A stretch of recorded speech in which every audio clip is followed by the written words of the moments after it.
sebagai ayat baik sebagai pendahuluan saya mau kita sama-sama baca firman Tuhan dari kitab 2 Korintus pasal yang ke-7 ayat yang ke-1. 2 Korintus pasal yang ke-7 ayat 1. Ayat ini kita akan jadikan ayat inti gitu ya. Ayat dasar, ayat fondasi untuk kita belajar tentang kesehatan atau bicara kesehatan selanjutnya ini. Gitu ya. 2 Korintus pasal 7 ayat yang ke-1. Firman Tuhan saya bacakan.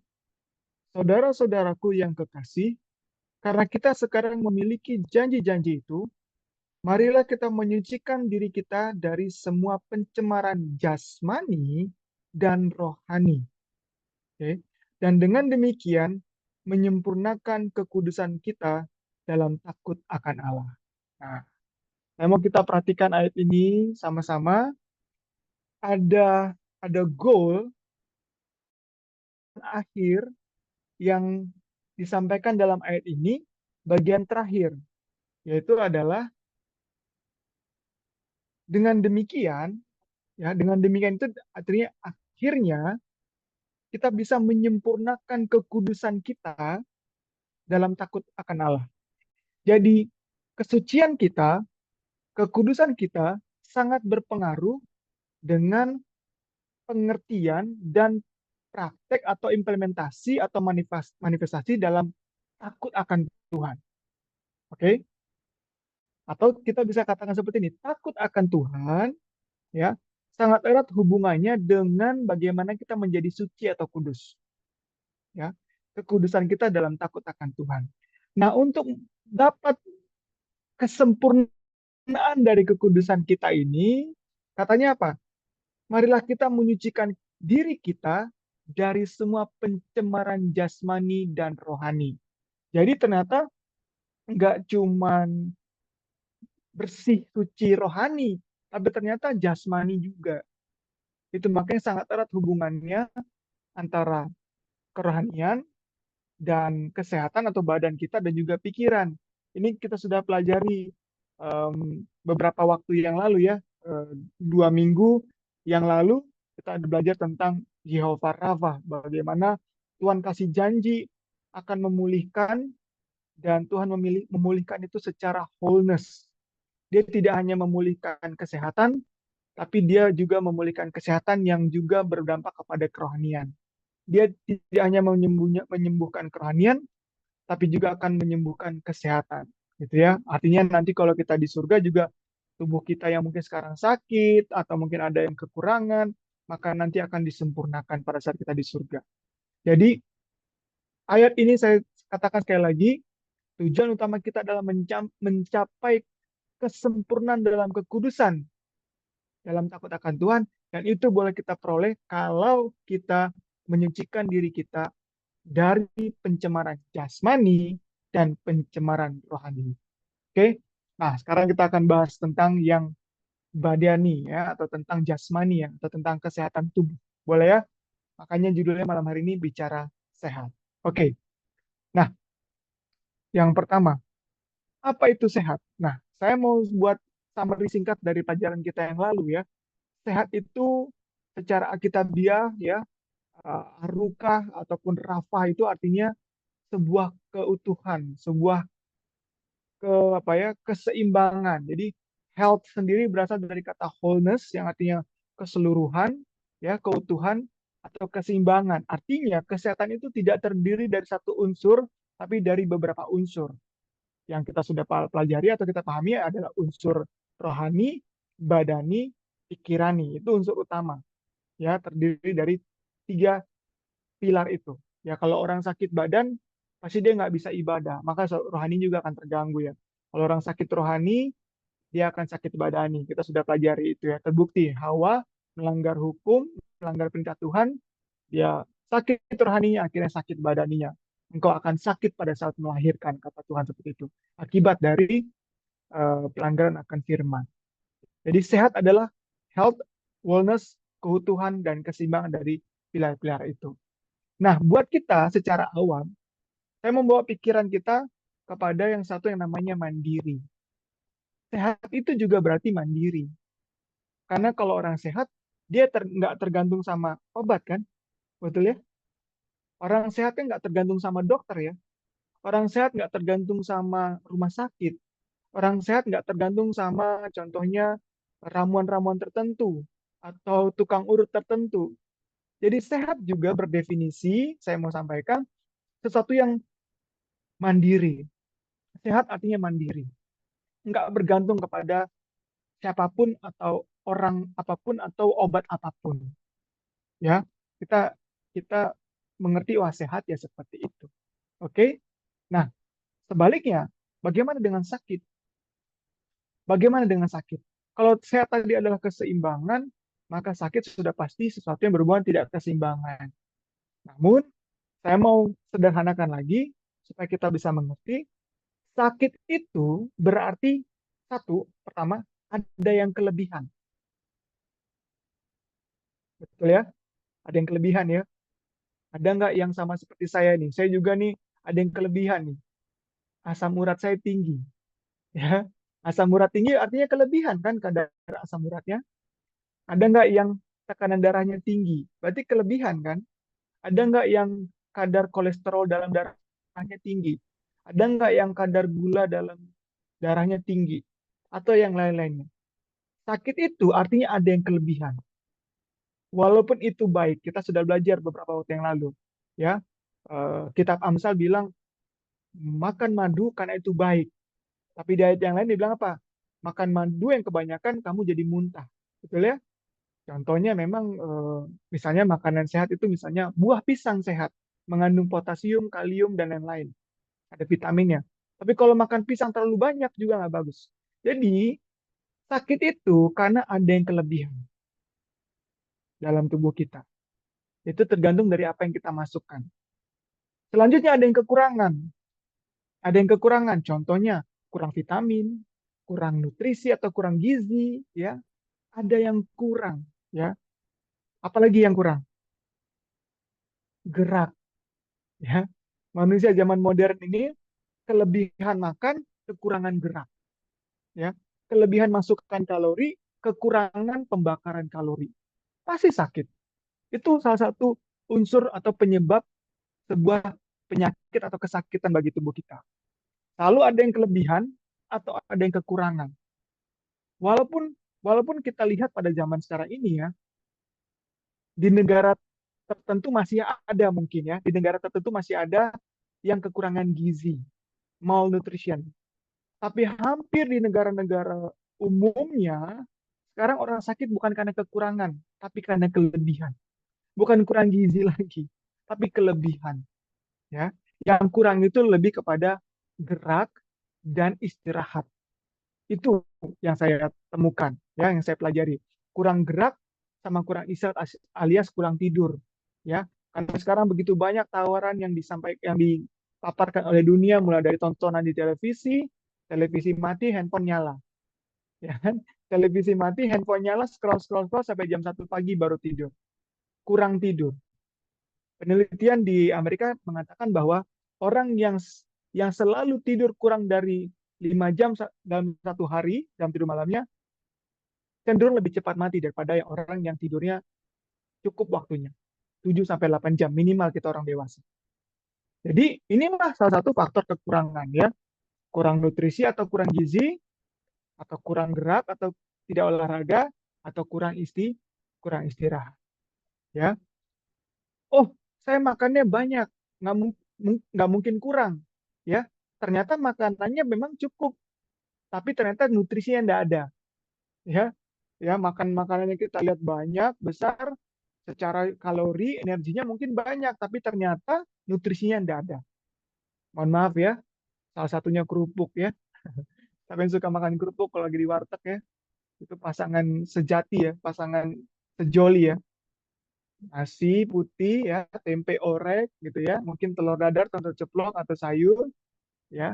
Harus ada kerupuknya tuh yang dikaleng-kaleng gitu ya. Ya kerupuk, mohon maaf ya, salah satu makanan yang kalorinya tinggi, mengandung MSG tapi tidak ada nutrisinya. Jadi kurang, nggak ada nutrisi, tapi kita ngerasa kita sudah makan. Oke, itu penyebab sakit, kelebihan, kekurangan. Yang selanjutnya adalah keracunan atau terpapar dengan racun, toxification. Ya, jangan salah, handphone juga racun. Kenapa? Kalau kita ada di depan layar handphone lama seperti ini ada efek namanya radiasi, ya, efek radiasi itu racun, kita terpapar. Keracunan yang lain misalnya kalau kita ada di jalanan, di pinggir jalan, ada namanya karbon dioksida dari proses pembakaran bahan bakar kendaraan bermotor ya. Kenapa tuh ya? Itu kan racun ya, toksik. Nah, kita terpapar sama itu.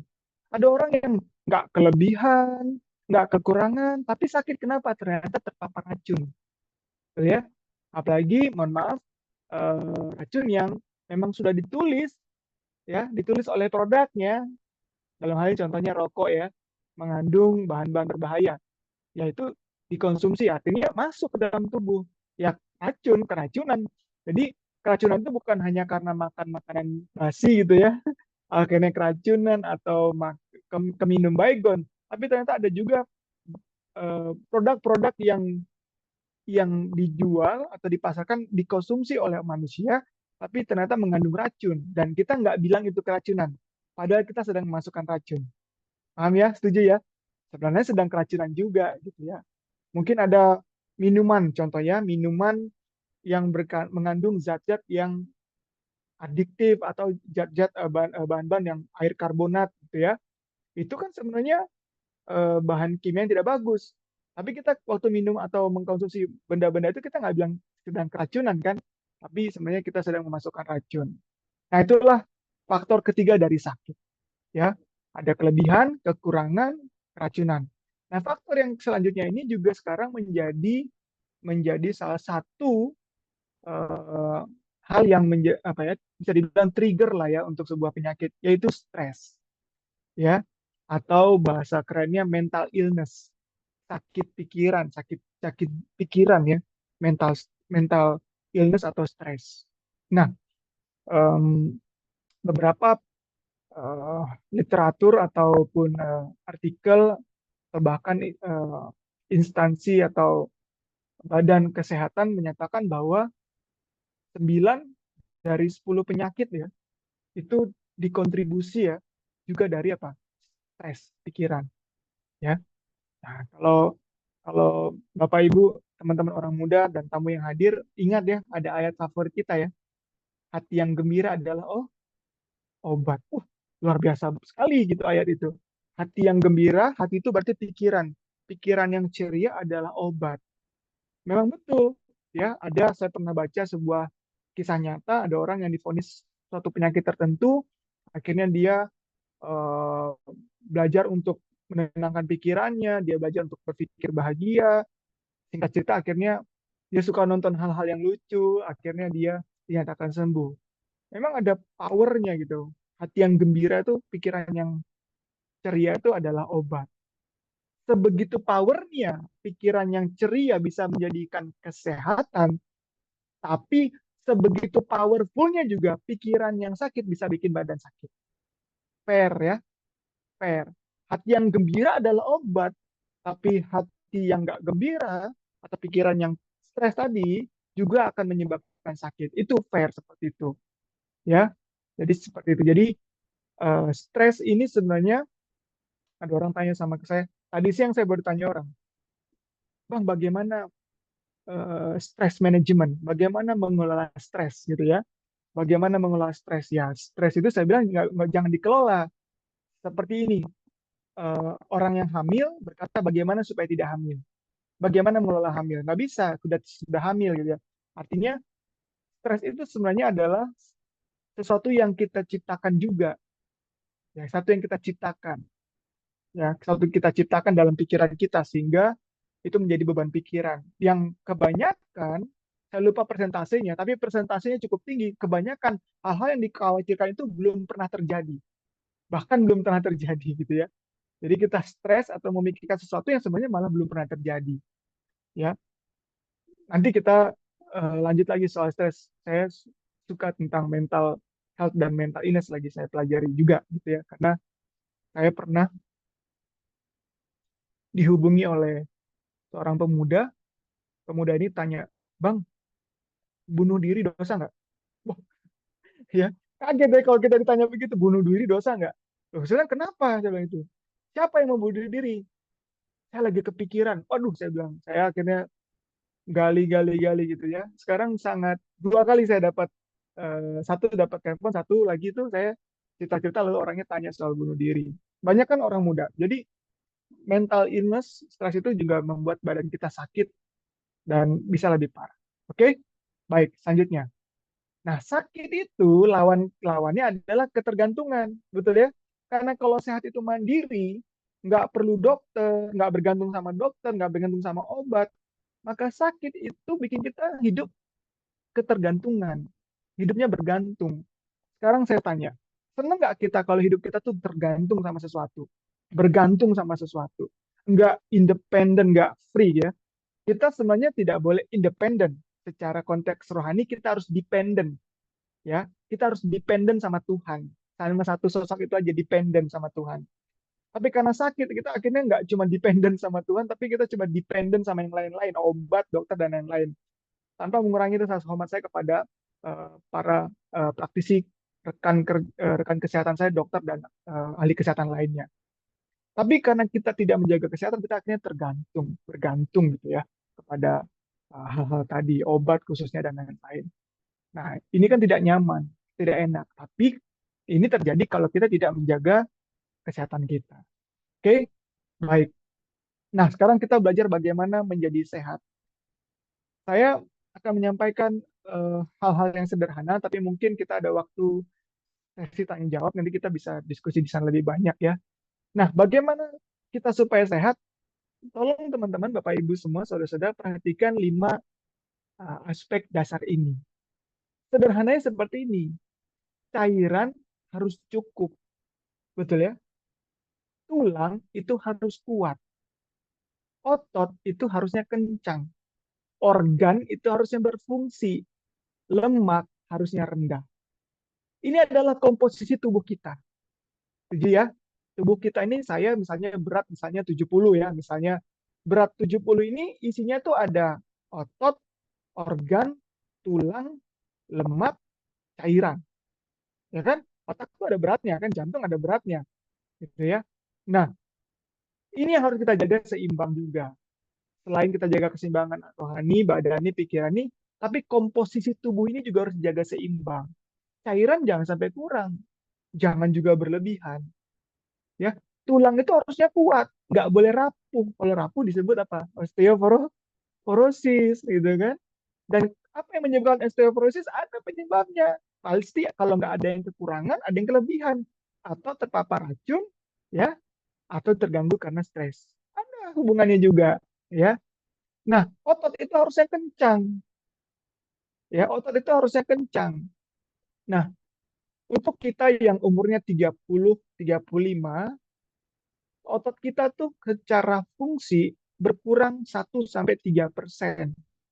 Persentasenya saya nggak ingat persis ya, kurang lebih seperti itu. Itu secara fungsi setiap tahun. Bayangkan setiap tahun fungsinya menurun 1 sampai 3%. Dan nggak cuma fungsi, elastisitasnya juga menurun sekian persentase setiap tahun. Ya, kekuatannya juga menurun. Ya, itu namanya sarkopenia. Jadi otot kita kemampuannya menurun setiap tahun. Makanya inget-inget deh, dulu saya umur 25 bisa ngangkat galon langsung deh, gitu ya. Angkat galon langsung. Sekarang di umur 37 ini, padahal masih muda 37. Tapi kok beda ya rasa ngangkat galonnya ya, agak lebih berat ya. Karena fungsi ototnya menurun, nggak kencang lagi, nggak elastis lagi, karena tidak dilatih. Organ harusnya berfungsi, ya. Nah, organ nggak berfungsi itu karena organnya terganggu. Karena apa? Karena faktor-faktor ini juga. Contoh ginjal. Ada orang terganggu ginjalnya kan? Kenapa? Iya. Kurang cairan. Akhirnya ginjalnya nggak mampu untuk memfilter, ya, memfilter. Akhirnya terjadi gangguan ginjal, gitu ya. Organ harus berfungsi. Lemak harusnya rendah. Iya, Ya. biar kelihatan kakaknya. Gimana kita lihat kakaknya? Host mungkin boleh bantu. Ya, oke, terima kasih. Ya, lemak harusnya rendah.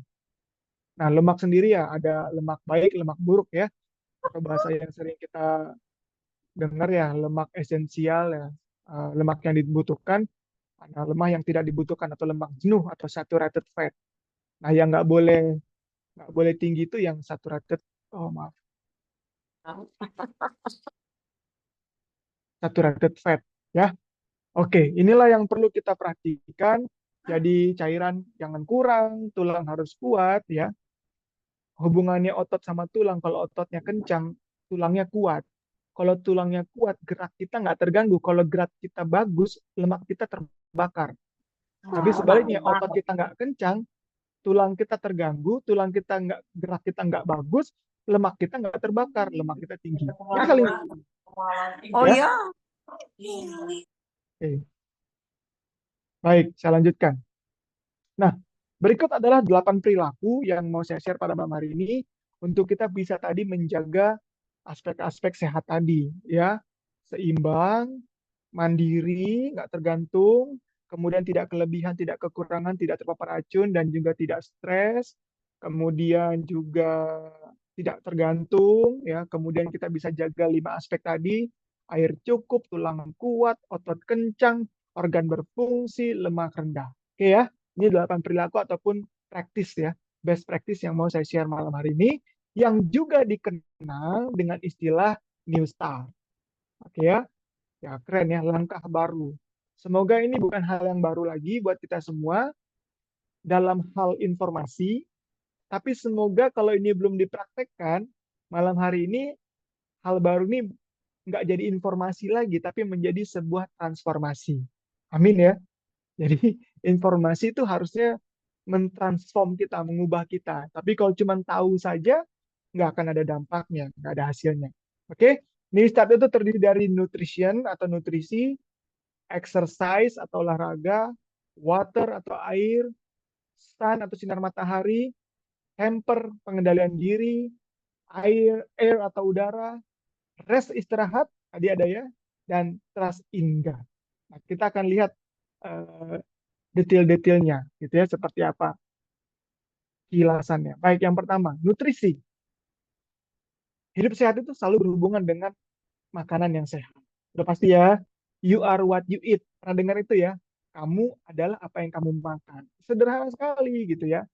Nutrisi asupan penting ya, itu adalah gizi yang ada di dalam makanan yang kita makan. Jadi makanan kita harus mulai lihat-lihat sekarang. Ini nutrisinya apa? Ada nggak? Nutrisi yang kita butuhkan ini. Kita butuh karbohidrat, kita butuh protein, kita butuh lemak loh ya. Jadi jangan sensitif sama lemak. Tapi lemak yang baik, bukan saturated fat, bukan lemak yang jemuk ya, jenuh. Kemudian kita butuh vitamin, kita butuh mineral. Nah, selama teman-teman semua, Bapak, Ibu, Saudara-saudara, mengkonsumsi makanan dan nutrisi ini ada di dalamnya, bagus dan seimbang. Tapi jangan juga kita makan karbohidratnya ada, lemaknya ada, tapi protein, vitamin, mineralnya tidak ada, gitu ya. Atau sebaliknya, ini nggak boleh, ini harus seimbang dia, ya, seimbang. Maka komposisi yang direkomendasikan oleh literatur atau referensi ataupun badan-badan studi kesehatan adalah seperti ini, ya. Mohon maaf kalau yang suka makan nasinya sedikit. Maksud saya sedikit lagi tumpah, gitu ya. Nah, kalau yang makan nasinya sedikit, tapi maksudnya sedikit lagi tumpah. Ternyata kebutuhan karbohidrat kita kalau piring standar seperti ini hanya seperempatnya, ya, seperempatnya lagi protein, lalu setengahnya sayuran atau serat vitamin, gitu ya. Jadi harus seperti ini komposisi yang tepatnya. Ya, kita mungkin punya pengalaman ya dari kita kecil atau kehidupan kita sehari-hari ya, nasi yang utama ya, nasi yang utama. Nah, karbohidrat, sedangkan eh, karbohidrat juga mengandung gula dan ternyata kita tadi kurang apa? Kurang gerak. Akhirnya apa? Kelebihan karbohidrat, gulanya akhirnya dikonversi oleh tubuh kita menjadi lemak. Makanya lingkar pinggang saya besar, gitu ya. Nah, jadi ini adalah nutrisi yang perlu diperhatikan. Saya suka mulai dengan hal yang sederhana, tidak usah langsung yang wah lagi diet ekstrim atau lagi ini itu ada diet ini, diet ini, diet itu. Saya hanya mau mendorong kita semua coba lihat aja komposisi nutrisinya. Selama itu ada karbohidrat, protein, lemak, ya ada vitamin, mineral, serat itu cukup. Ya, jangan ada yang kelebihan, jangan ada kekurangan. Oke. Nah, ini tentang nutrisi ya. Siapa tahu nanti ada pertanyaan atau tambahan kita bisa diskusikan lagi tentang nutrisi. Yang kedua, olahraga. Jadi walaupun makanannya bagus, walaupun nutrisinya bagus, ternyata nutrisi-nutrisi tadi, makan-makan tadi tidak mengandung adrenalin, tidak mengandung serotin, tidak mengandung dopamin, endorfin adalah hormon-hormon baik. Dan ternyata hormon-hormon baik ini bisa dikeluarkan oleh tubuh kita pada saat kita, salah satunya pada saat kita berolahraga. Ya, saya kebetulan dari latar belakang kesehatan, saya pernah praktek di kamar ICU gitu ya, di tempat-tempat yang menggunakan obat-obat, kita suka bilang ini obat dewa, ya obat dewa, adrenalin, dopamin ini di ICU itu biasanya untuk orang yang sudah koma dipakaikan obat-obat seperti ini untuk menunjang kehidupannya, ya supaya bisa bertahan hidup disuntik obat-obat ini. Nah bayangkan adrenalin, dopamin, endorfin ini bisa diproduksi alami oleh tubuh kita pada saat kita olahraga. Dan ini menjadi uh, hormon yang sangat baik. Ini adalah hormon daya tahan tubuh. Ini adalah juga hormon untuk bikin awet muda. Awet muda artinya kita mencegah, memperlambat proses penuaan ya. Ini adalah human growth hormone juga gitu ya. Dan ini hanya kita bisa dapat gratis, nggak perlu beli, nggak harus masuk ICU untuk dapat hormon-hormon ini. Ini bisa kita peroleh, tubuh kita dapat waktu kita olahraga.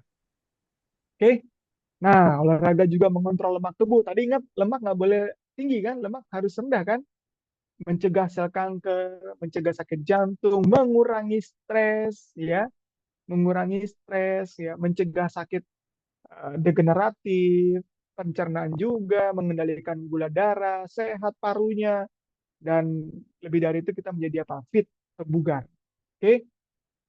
Belum ada ya peraturan pemerintah atau sebuah negara melarang olahraga ya.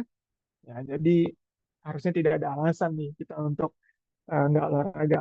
Tapi kita sangat mudah atau sangat sangat sangat gampang untuk bikin 1001 alasan untuk nggak olahraga. Ya, saya kebetulan lagi belajar juga di di coaching kesehatan. Orang-orang yang konsul sama saya banyak banget alasannya untuk nggak olahraga. Tapi setelah dia divonis sebuah penyakit atau kondisi kesehatan tertentu, tiba-tiba punya waktu olahraga, gitu ya. Tiba-tiba, wah sekarang saya olahraga Pak, karena ini saya sekarang atur waktu. Tiba-tiba bisa gitu ya. Saya bingung juga, kamu dulu waktu belum divonis ini itu kok nggak ada waktu olahraga, nggak bisa. Jadi bukannya kita eh, menyediakan waktu ya menyediakan waktu bahasa saya itu menyempatkan kita untuk olahraga, tapi disempatkanlah untuk olahraga, gitulah kurang lebih ya. Jadi bukan kita buat alasan-alasan, ya. Oke, baik. Air. Selanjutnya air tadi ya, new start, air. Saya kasih lihat ini supaya kita semua bisa lebih lihat lebih dalam lagi. Kita kan taunya, wah 75 atau 80% tubuh kita terdiri dari air. Kita taunya itu ya, umumnya gitu. Tapi tahu nggak, ternyata otak kita 75%-nya air. Jantung kita 75%-nya air. Paru-paru kita 86%. Rata-rata tulang aja yang keras ya, itu ada air juga cairan. Ya 22%. Jadi itu makanya 75% kurang lebih tubuh kita ini terdiri dari air. Nah, bayangkan bagaimana tadi organ kan harusnya sehat tadi ya. Organ harusnya sehat berfungsi ya. Bagaimana dia berfungsi dengan baik kalau dia kekurangan cairan. Sedangkan parameter ukur kita kalau kita kekurangan cairan hanya dua. Satu, kalau nggak haus di sini. Dua, lihat air seni, air kencing. Betul ya? Kan cuma parameter ukur kita kekurangan cairan tuh satu kalau haus di sini. Atau kalau kita lagi buang air kecil, kita lihat, wah kuning. Kurang lebih cuma dua itu parameter ukur kita. Tapi kan itu nggak bisa ngasih tahu di mana yang lagi kekurangan cairan. Jangan-jangan otak kita sudah kandungan cairannya sudah 70% bahkan kurang. atau paru-parunya sudah kurang cairannya karena kita kurang minum ya. Nah, jadi ternyata penting sekali loh air ini. Ada banyak orang bahkan penyakit-penyakit tertentu disembuhkan hanya dengan terapi air yang baik. Karena dia sangat organ-organnya sangat eh, krosis, nekrosis, rusak ya gitu, rusak karena kekurangan cairan. Nih, saya kasih penjelasan seperti ini. Cairan yang keluar dari tubuh kita dalam 24 jam itu dari air seni. Kita kan tahu ya, sehari kita berapa kali buang air kecil ya. Itu kurang lebih sekitar 16. 6 gelas satu hari. Air besar itu, mohon maaf, pup kita itu biar tidak cair tapi juga mengandung cairan. Itu 1 gelas. Kita bernafas aja mengeluarkan cairan. Betul ya? Coba ngomong depan kaca. Coba ngomong depan kaca. Nanti pegang kacanya. Lama-lama ada apa? Ada embun ya? Ada cairan. Kulit kita melalui keringat dan lain-lain itu 1 sampai 2 gelas cairan. Total berapa tuh coba? Total kita 6 tambah 1, 7, 7 tambah 4, ya kurang lebih 10 gelas. 10 gelas yang kita keluarkan cairan dalam sehari. Dan kita masukkan cairan itu hanya melalui makanan. Jadi kita makan apapun ya, nasi, lauk itu pasti mengandung cairan juga. Itu cuma 2 gelas. Nah kalau nggak kita tambah dengan air minum, yang kita minum itu, dari mana lah masuknya cairan? Nah mungkin diinfus kan? Gitu. Jadi minimal kalau makan itu 2 gelas cairan yang masuk, maka minimal 8 sampai 10 gelas lah kita minum sehari. Ya ini PR saya juga, ini saya suka lupa minum juga ya. Karena parameter ukur kita mau minum itu kalau nggak haus di sini atau kalau kita habis buang air kecil, kita lihat air air seni kita kuning baru kita wah kurang minum nih gitu ya. Tapi harusnya nggak seperti itu. Kita harus biasakan punya habit yang baru. Informasi ini menjadi transformasi, kita jadi suka memperhatikan kalau kita tuh asupan cairannya cukup. Ya, baik. Sinar matahari. Baik, sinar matahari merangsang kulit untuk memproduksi vitamin D. Jadi, bukan sinar matahari mengandung vitamin D, tapi vitamin D yang bagus untuk tubuh itu menyehatkan tulang, mencegah osteoporosis. Ingat tadi tulang harus kuat, bukan keropos. Betul ya? Tulang harus kuat, bukan keropos. Tapi tulang itu akan keropos kalau dia kekurangan vitamin D. Dan vitamin D itu yang tidak diproduksi oleh tubuh kita kalau kulit kita tidak terpapar sinar matahari. Sinar matahari yang lebih tepatnya adalah sinar ultraviolet B, UVB. Itu bagus untuk kita. UVB kalau terpapar kulit, maka dia akan mengubah bahkan kolesterol dan yang lain-lain itu menjadi vitamin D. Vitamin D menjadi vitamin D. Baik untuk jantung, meningkatkan sirkulasi darah, memperlancar pernafasan, menyembuhkan asma, dan juga meningkatkan imunitas. Ingat ya, zaman COVID dulu ya, COVID-19 ya, salah satu rekomendasinya harus kena sinar matahari. Ya, bukan karena sinar matahari melawan virus, tapi itu meningkatkan imun tubuh kita yang kita bisa pakai untuk melawan virus, untuk melawan racun yang masuk ke tubuh, gitu ya.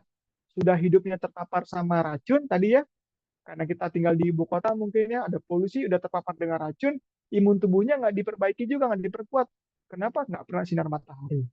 Dan untuk ini juga kita suka suka sederhana bikin alasannya. Gimana Pak, Bang, pergi pergi sebelum matahari kelihatan, pulang matahari sudah nggak kelihatan, gitu ya? Oke. Pergi matahari nggak kelihatan, pulang matahari nggak kelihatan, waktu jam istirahat pesan makannya order online. Gitu ya? Jadi orang tuh ada alasan pagi matahari belum keluar, pulang matahari sudah nggak ada, tapi ternyata ada jam istirahat yang kita sebenarnya bisa loh beli makanan itu cari yang jauhnya sekitar 500 meter. Jadi pulang pergi terpapar matahari walaupun siang, tapi kita kena UVB gitu loh. Tapi kan nggak, pagi nggak kena matahari, pulang malam nggak kena matahari, makan siangnya order online. Jadi benar-benar nggak terpapar matahari sama sekali. Jadi ya saya temukan tidak ada alasan lah ya. Tapi kita bisa bikin apapun jadi alasan. Ya, smart excuse itu, tapi sebenarnya nggak smart. Yang selanjutnya, T-nya, new start. T-nya adalah temper, pengendalian diri. Apa ini maksud dengan pengendalian diri atau self control? Ini sebenarnya adalah segala sesuatu yang berhubungan dengan kemampuan kita untuk memilih sebenarnya. Menguasai diri ini nggak hanya di kesehatan juga, karena pilihan itu nggak hanya soal kesehatan, tentang perjalanan hidup, hal-hal yang berhubungan dengan kerohanian, mana yang baik, mana yang jahat. pengendalian diri ini dalam dan luas, ya.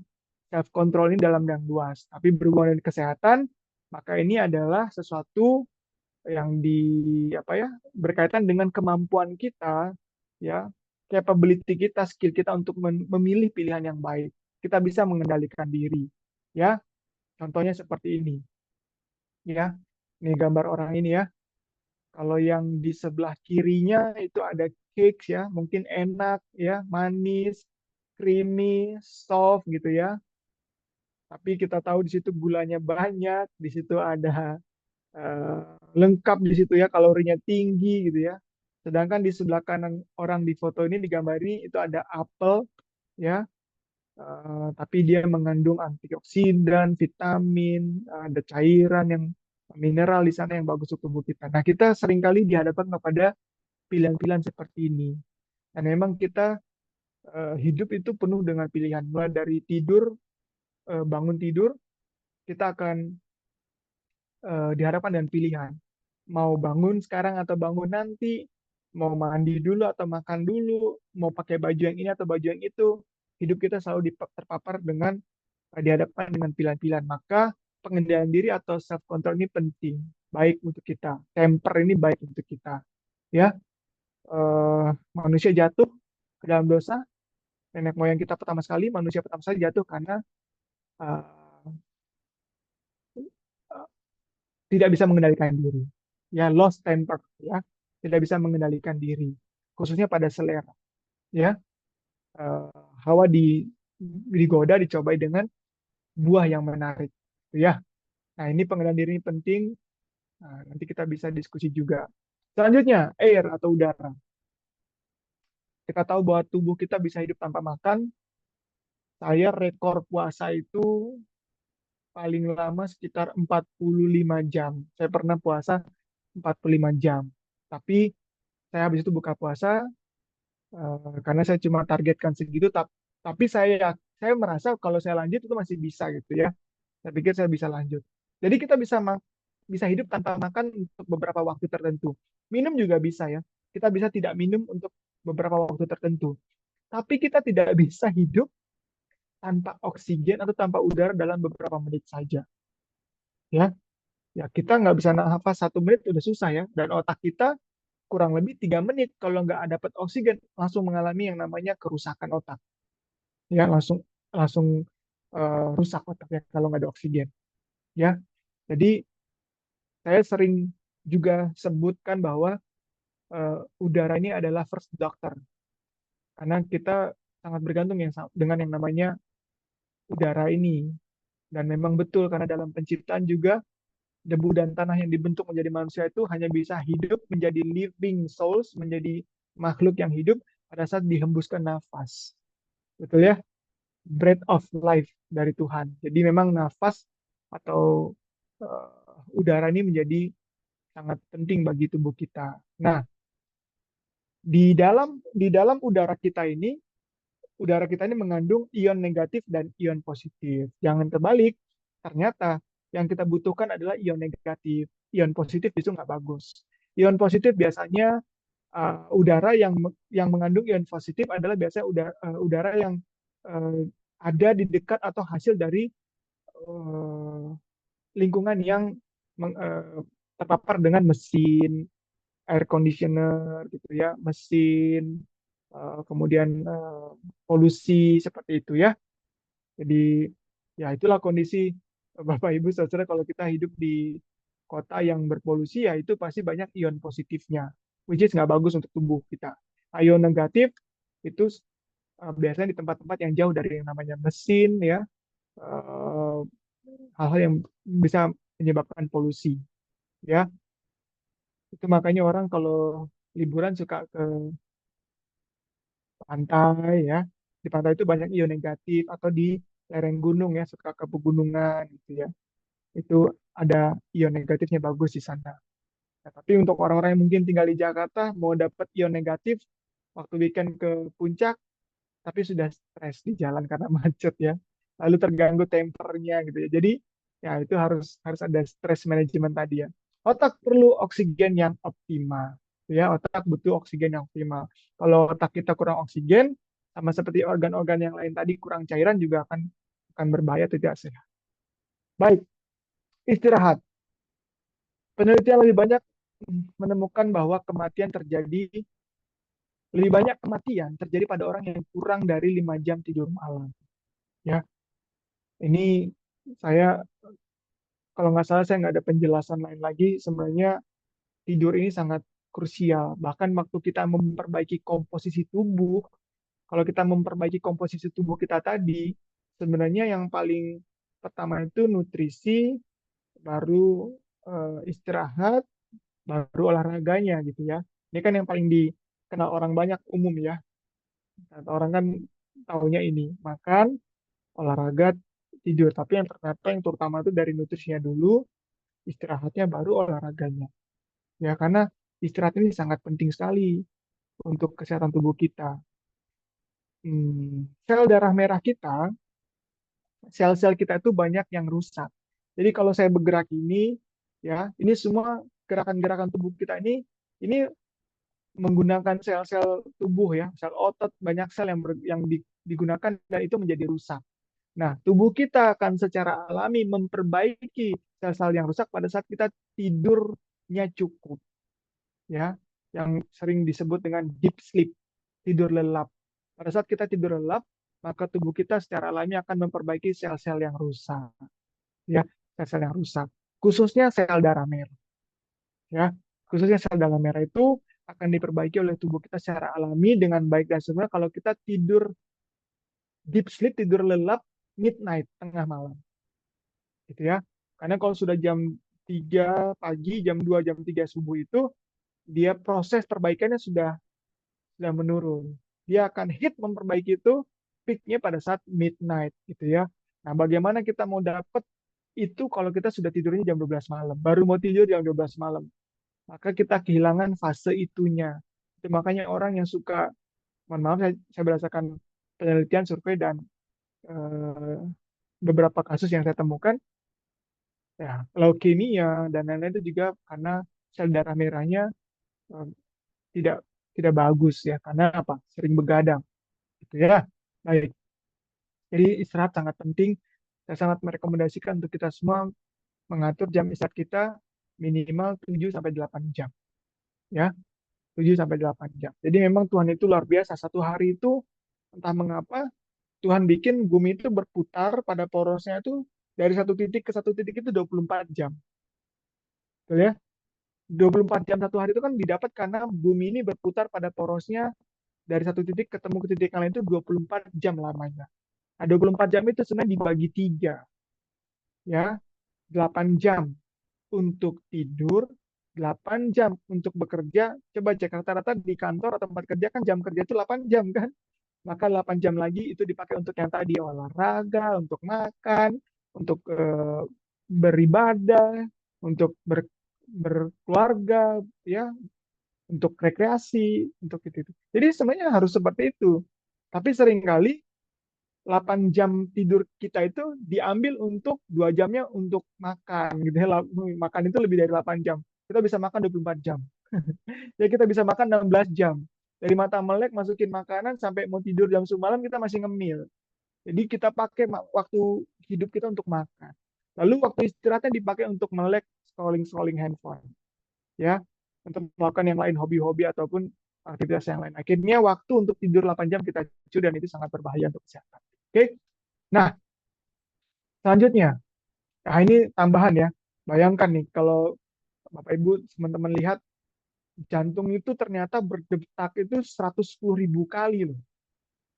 Kita dalam sehari itu kalau berbicara itu rata-rata tuh ribuan kata ya. Saya dari tadi ngomongnya udah mau berapa jam nih? Wah, sudah lewat ya. Harusnya jam 8 kita udah berhenti ya. Itu nggak tahu udah berapa ratus ribu kata saya ngomong ya. Bernafas itu 1 menitnya sekitar 16 sampai 18 kali gitu ya rata-rata orang dewasa. Nah kalau 24 jam itu 28 kali loh kita paru-paru itu gitu ya. Gerakan otot kita berdiri, kita masak, kita jalan itu kan otot semua yang bergerak itu rata-rata 750 kali. Otak kita tuh sel-sel otak bergeraknya itu sangat ini. Darah ini mengalir dari jantung ke seluruh tubuh, balik lagi ke paru, ke jantung, ke seluruh tubuh, balik lagi ke paru, jantung, seluruh tubuh itu kalau mengalir begitu, kalau kita alirkan gitu, dia mengalir itu bisa sampai 17 juta mil jauhnya dalam satu hari. Bayangkan tubuh kita begitu aktifnya, lalu kita ambil waktu istirahatnya, kita curi dia, nggak istirahat maksimal dia. Ya, mobil aja rusak ya, apalagi orang gitu ya. Jadi jangan kebalik, orang aja sakit apalagi mobil. Enggak, mobil aja sakit apalagi orang gitu ya. Oke, baik. Yang terakhir, new start. Nutrition, exercise, water, sunlight, temper, air, rest. Yang terakhir, T-nya adalah trust in God, percaya Tuhan. Berserah diri pada Tuhan memiliki manfaat mengubah pemikiran orang. Jadi ternyata stress management itu juga salah satu obatnya adalah trust in God. Ya, percaya berarti menjalin hubungan. Ya, doa memiliki efek terhadap metabolisme. Ini penelitian dari Harvard University, ada profesor namanya Profesor Benson, dia buat penelitian bahwa orang yang suka berdoa, ya suka ibadah, suka sembahyang, ternyata disurvei, dibuat sampel, metabolisme tubuhnya lebih bagus. Metabolisme tubuhnya meningkat kesehatan. Dan lebih dalam dari itu, kenapa lebih sehat? Kenapa? Karena kita punya trust, belief, kita percaya kepada sesuatu yang lebih besar dari kita. Kita percaya kepada sesuatu yang lebih mampu daripada kita. Kita percaya kepada sesuatu yang lebih berkuasa dari kita. Akhirnya kita surrender. Artinya kita rilis gitu ya. Dan itu menyehatkan. Jadi trust in God itu nggak hanya dari sisi rohani saja, bicara tentang iman atau kepercayaan, tapi juga punya dampak baik kepada kesehatan. Ya, uh, saya punya cerita singkat. Saya ketemu orang yang punya agama, tapi secara pribadi dia tidak percaya adanya Tuhan, gitu ya. Tidak percaya adanya Tuhan. Saya tidak sebut denominasi agamanya apa. Jadi istri dan anak-anaknya percaya satu agama, tapi dia hanya ikut saja, tapi dia tidak percaya adanya Tuhan. Lalu saya bilang saya punya pengalaman dengar cerita bahwa ada orang sakit, orang kaya sakit, dia punya uang banyak untuk bisa sembuhkan dia sakit ya. Tapi semua dokter yang mahal-mahal, yang hebat-hebat di dunia ini mengatakan bahwa mereka tidak bisa tolong. Mereka nggak bisa tolong lagi, sudah nyerah gitu ya. Terus orang yang sakit ini tanya, saya harus minta tolong sama siapa lagi gitu ya. Akhirnya salah satu dokter menjawab, Tuhan lah. Gitu ya. Lalu Tuhan, siapa tuh Tuhan? Oh, Tuhan adalah ya begini-begini. Akhirnya kalau kamu serahkan kepada Tuhan, itu kalau kami dokter udah nyerah. Tapi kalau Tuhan masih ada peluang karena Tuhan sanggup. Oh gitu, akhirnya dia belajar untuk mengenal Tuhan dan dia put his trust gitu ya. Dia percaya kepada Tuhan ini dan ternyata akhirnya kesehatannya berangsur-angsur baik gitu ya. Berangsur-angsur baik. Lalu waktu saya cerita ke teman saya itu, dia saya bilang, gini, saya bercanda sama dia, saya bilang, tunggu ya sampai kamu mengalami kondisi seperti itu mungkin. Kamu mentok, nggak ada lagi yang bisa tolong kamu, baru nanti kamu kamu cari yang namanya Tuhan yang ternyata punya kekuatan, punya kuasa, punya kemampuan lebih dari kita untuk tolong kita. Dan puji Tuhan, beberapa waktu kemudian dia ngomong gini ke saya, Raymond, ini orang luar ya, orang ekspat. Raymond, we should eat our food properly and chew di mulut. Jadi kita harus makan itu dengan mengunyah dengan baik di mulut sebelum ditelan.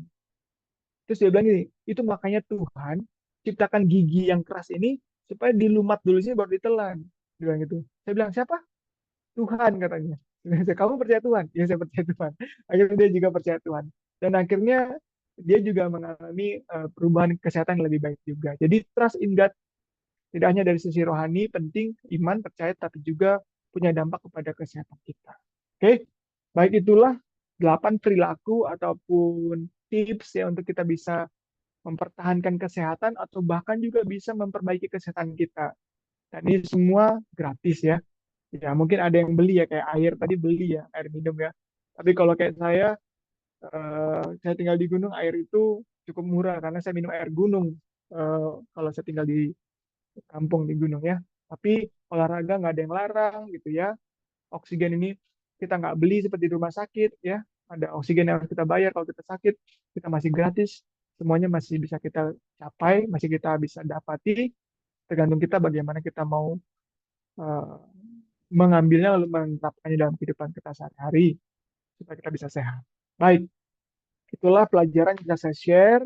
Semoga firman Tuhan tadi yang kita awali bahwa kita harus menjaga ya kesucian jasmani dan rohani supaya itu menyempurnakan kekudusan kita dalam takut akan Tuhan. Jadi kita tidak hanya rohani saja, badan kita sakit, tapi kita juga menjaga badan kita dan rohani kita, bahkan pikiran kita. Ini menunjang kita untuk mencapai kesempurnaan dalam kekudusan kita, dalam penyembahan kita kepada Tuhan. Saya berdoa semua kita boleh diberikan berkat kesehatan, bahkan pemulihan walau kita menghadapi kondisi yang mungkin saat ini sakit atau dalam uh, kena penyakit. Ya, baik itu saja. Mohon maaf tadi agak terlambat mulainya, jadi saya agak ambil 5 menit lebih ya. Semoga Tuhan memberkati kita semua. Saya bawa dalam nama Yesus. Amin.